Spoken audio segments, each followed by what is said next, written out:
আসসালামু আলাইকুম। কিন্তু এই মুহূর্তে যেটা হচ্ছে, সবচেয়ে বেস্ট ওয়ার্কার্স আর বেঁচে যেত যদি জিয়া দেশের বাইরে চলে যেত, বাট এখন Zia is in custody.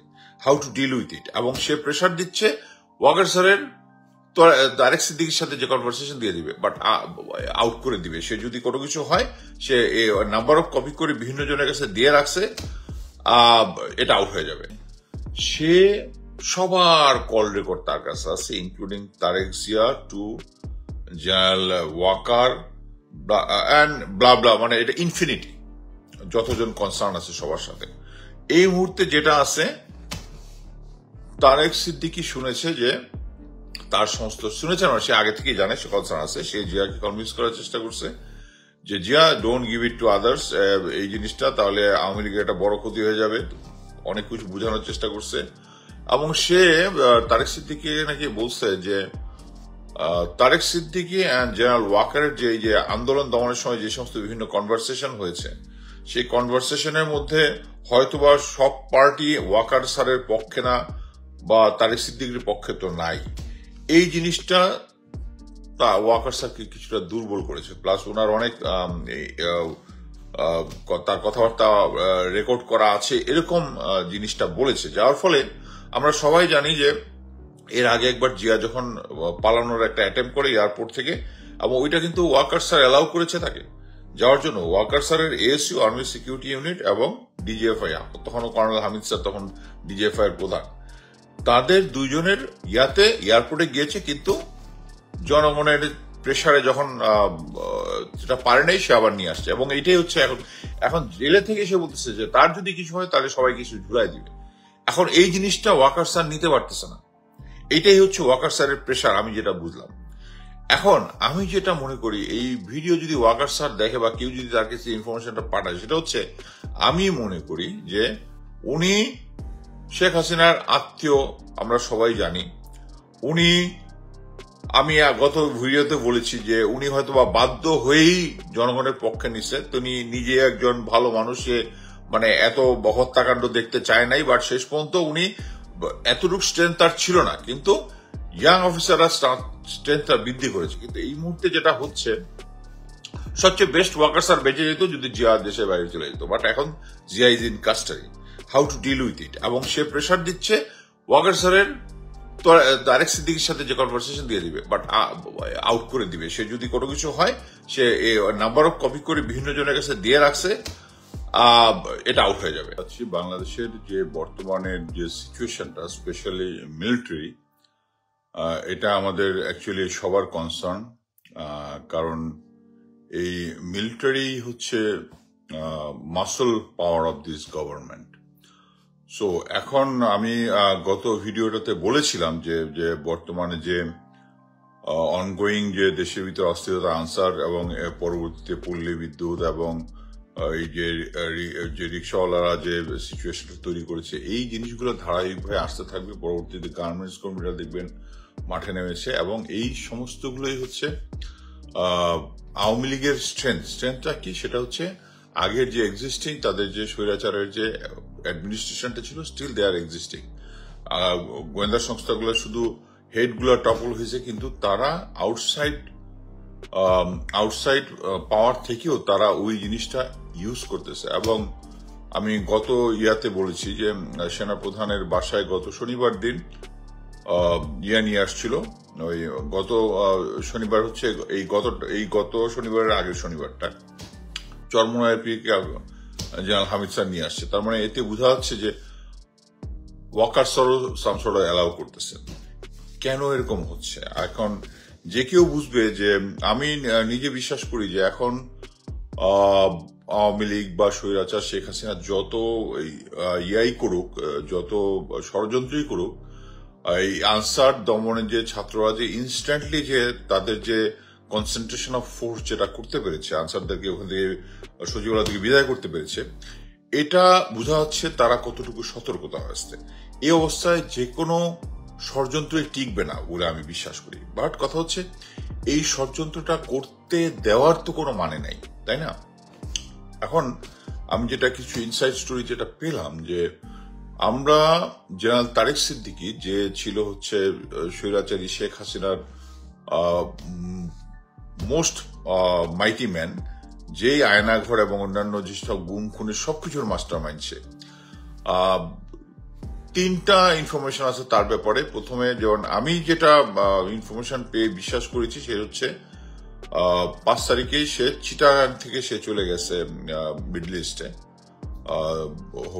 Probably Dubai, এবং তাকে সি অফ করেছে হচ্ছে রিয়ার অ্যাডমিরাল সোহেল স্যার, যে অলরেডি অ্যারেস্টেড, আগে র্যাবে ছিল।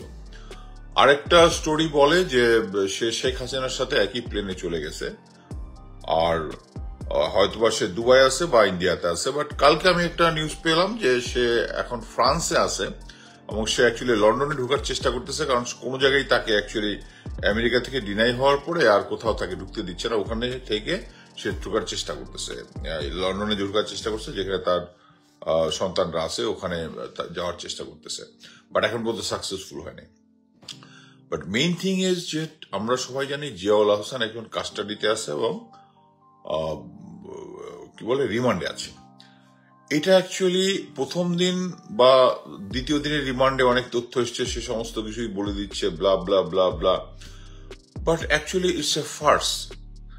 সে ডিজিএফআই অফিসের পাশে একটা অফিসার্স কোয়ার্টারের মধ্যে টিভি এসি সব ছেড়ে ফোন সহ সে আলিশান তার মতোই আছে। শুধু তাই না, মানে আমি একটা জিনিস শুনে অবাক হয়ে গেছি যে যখন ডিবি আর অফিস থেকে কিছু একটা কোঅর্ডিনেট করছে, ডিবি অফিস বা পুলিশের যে কোনো এক জায়গা থেকে যখন একসাথে কোর্টে নিবে বা আনবে, তার সাথে পলকের দেখা হয়েছে। আপনারা সবাই জানেন যে পলক অ্যাকচুয়ালি বলে দিছে ইয়ার মধ্যে যে জিয়াউল হাসান ওই ইন্টারনেটটা করার পিছনে। বাট এটা অ্যাকচুয়ালি আমি প্রথম দিন থেকে জানতাম যে জিয়া ফিজিক্যালি লোক পাঠিয়েছে ওই জিনিসটা, ইন্টারনেটটা ফিজিক্যালি কানেকশনটা কেটে দেওয়ার জন্য। এটা বলার জন্য সে ডিবি এই সমস্ত পুলিশে যারা আছে ওখানে, যারা কনসার্ন ছিল, তাদের সামনে সে পলককে থাপড়াইছে অনেকক্ষণ ধরে এবং গালিগালাজ করে একদম শেষ করে ফেলছে। এবং সে ওখানে গালিগালাজ এক পর্যায়ে বলছে সে এখানে নভেম্বর পর্যন্ত আছে, এরপরে সে আউট হয়ে যাবে, দেশের বাইরে চলে যাবে। কিভাবে? হোয়াট ইজ হিজ পাওয়ার? এবং এই যে ও এখানে পুলিশের সামনে যে মারামারিটা করলো, বর্তমান সিচুয়েশনে এক বন্দি আর এক বন্দির উপরে যদি হয়, সাথে তাদেরকে সরাই ফেলার কথা। কেউ জিয়ার কাছে, মানে জিয়ার কে থামানোর সাহস পর্যন্ত পায় নাই।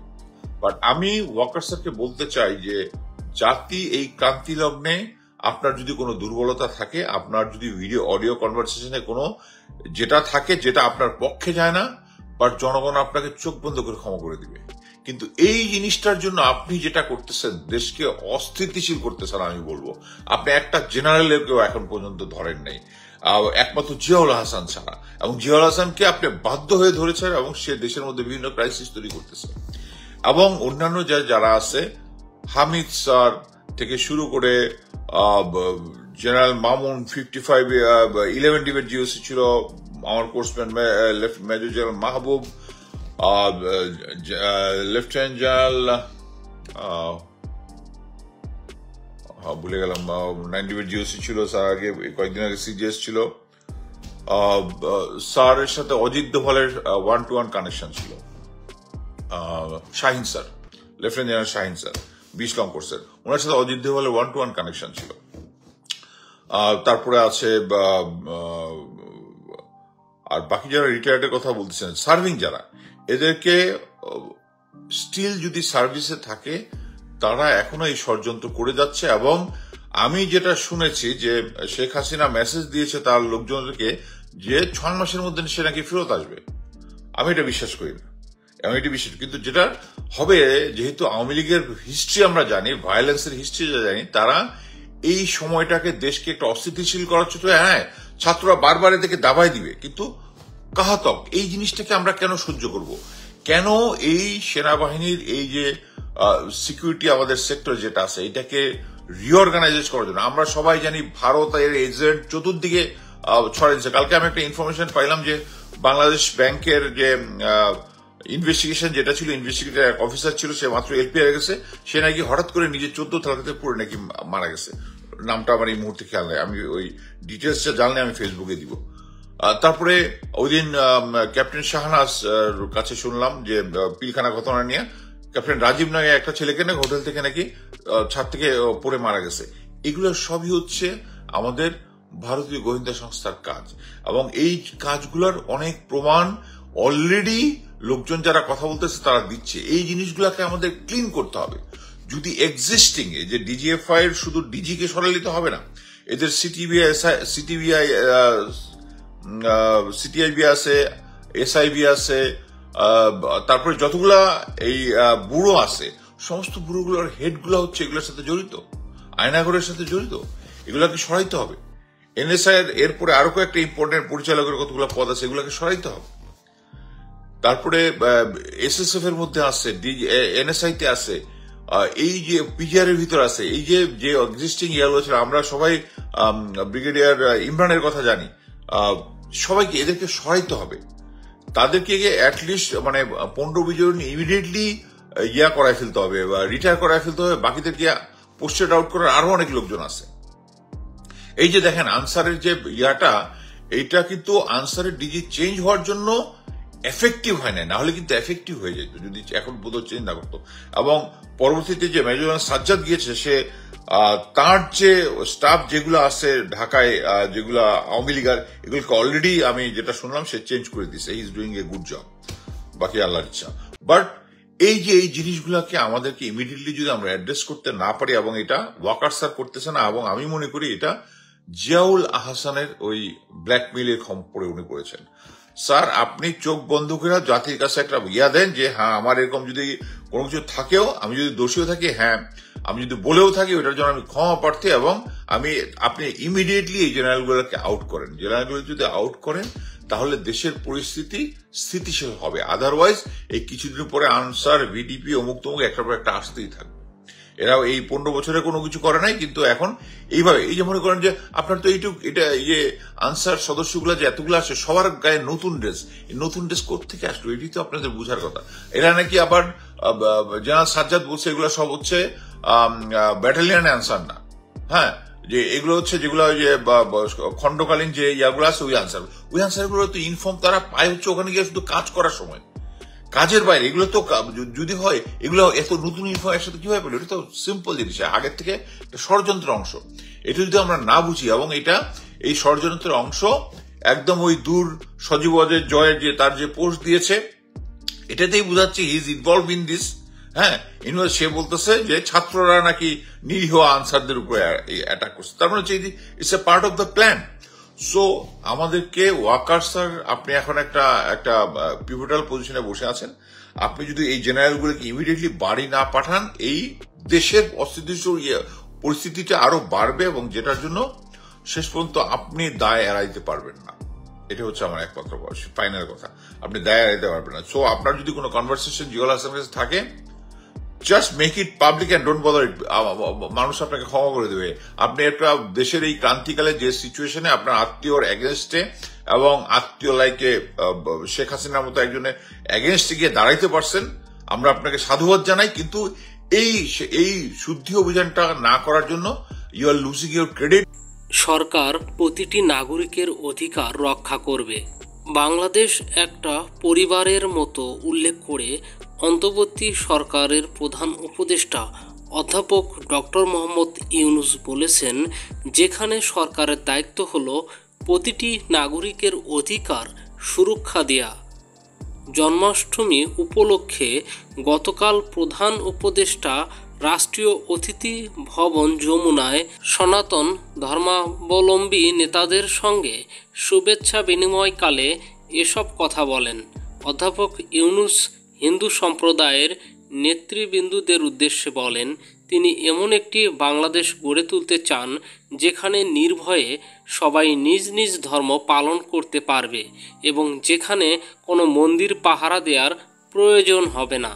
তিনি বলেন, আমাদের দায়িত্ব হলো প্রতিটি নাগরিকের অধিকার সুরক্ষা দেয়া এবং ন্যায় বিচার নিশ্চিত করা। সনাতন ধর্মাবলম্বী নেতৃবৃন্দদের উদ্দেশ্যে প্রধান উপদেষ্টা বলেন, আমাদের দেশে মানুষের মধ্যে কোনো বিভেদ থাকবে না। ধর্ম বর্ণ নির্বিশেষে সব মানুষের সমান অধিকার। অন্তর্বর্তী সরকার দেশের প্রতিটি নাগরিকের অধিকার সুরক্ষায় দৃঢ় প্রতিশ্রুতিবদ্ধ। হিন্দু নেতৃবৃন্দ প্রধান উপদেষ্টাকে জন্মাষ্টমী উপলক্ষে শুভেচ্ছা জানিয়ে বলেন, তারা বাংলাদেশে শান্তি, সম্প্রীতি ও এর সমৃদ্ধি এবং অন্তর্বর্তী সরকারের সাফল্য কামনা করে শ্রীকৃষ্ণের আশীর্বাদ প্রার্থনা করেছেন। হিন্দু নেতারা জানান, দেশের বন্যা পরিস্থিতির কারণে দুর্গত এলাকাগুলোতে এবার জন্মাষ্টমী উদযাপন স্থগিত করে সেখানে খাদ্য ও ত্রাণ পাঠানো হয়েছে। সম্প্রতি রাজধানীর ঐতিহাসিক ঢাকেশ্বরী মন্দির পরিদর্শনে গিয়ে প্রধান উপদেষ্টা যে বক্তব্য দিয়েছেন তার ভূয়সী প্রশংসা করেন সনাতন ধর্মাবলম্বী নেতৃবৃন্দ। তারা বলেন, এই বক্তব্য দেশে অসাম্প্রদায়িক সমাজ গঠন এবং ধর্মীয় সম্প্রীতি নিশ্চিত করতে ভূমিকা পালন করবে। নেতৃবৃন্দ হিন্দু মন্দিরের জমিসহ হিন্দু জমি সম্পত্তি দখল হয়ে যাওয়া প্রসঙ্গ উপস্থাপন করেন। শুভেচ্ছা বিনিময়কালে হিন্দু নেতৃবৃন্দের মধ্যে উপস্থিত ছিলেন হিন্দু বৌদ্ধ খ্রিস্টান ঐক্য পরিষদের কাজল দেবনাথ ও মথীন্দ্রনাথ কুমার, আন্তর্জাতিক কৃষ্ণ ভাবনা সংঘ ইসকনের চারুচরণ ব্রহ্মচারী, বাংলাদেশ পূজা উদযাপন পরিষদের বাসুদেব ধর ও সন্তোষ শর্মা এবং ইউনিভার্সাল মেডিকেল কলেজ ও হাসপাতালের কর্ণধার প্রীতি চক্রবর্তী। প্রিয় দর্শক, ভিডিওটি সম্পর্কে আপনাদের মহামূল্যবান মতামত কমেন্ট করে জানিয়ে দিন। সবাই সুস্থ থাকুন, ভালো থাকুন। আসসালামু আলাইকুম।